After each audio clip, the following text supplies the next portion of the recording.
Racconta la dimensione umana degli uomini e delle donne in servizio e la vicinanza alle comunità, l'edizione 2026 del calendario storico dell'Arma dei Carabinieri, presentata nella sua versione in lingua friulana a Udine, nella sede del Comando Legione Friuli Venezia Giulia. E lo fa attraverso 12 storie realmente accadute. Una riguarda Monfalcone, dove i carabinieri nel 2024 hanno aiutato una signora trovata a dormire all'addiaccio.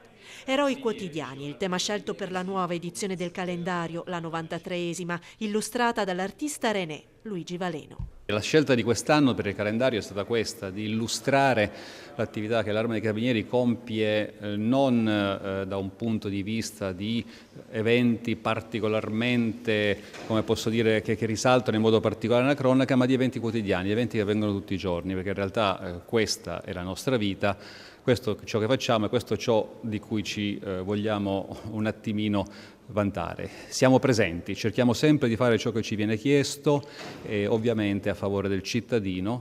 Il calendario, disponibile in 10 lingue, è per il quarto anno consecutivo proposto anche in friulano grazie alla collaborazione dell'Arma con Arlef e Regione Friuli Venezia Giulia, a sottolineare il legame con il territorio.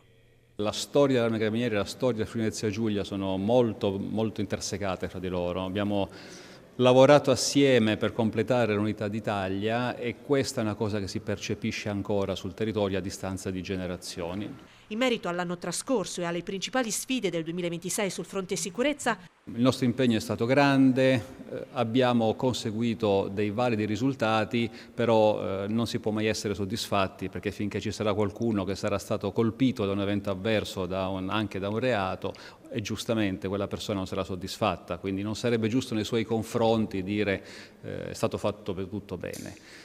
Continueremo così, continueremo come eroi del quotidiano a essere presenti, a essere a disposizione quando c'è bisogno.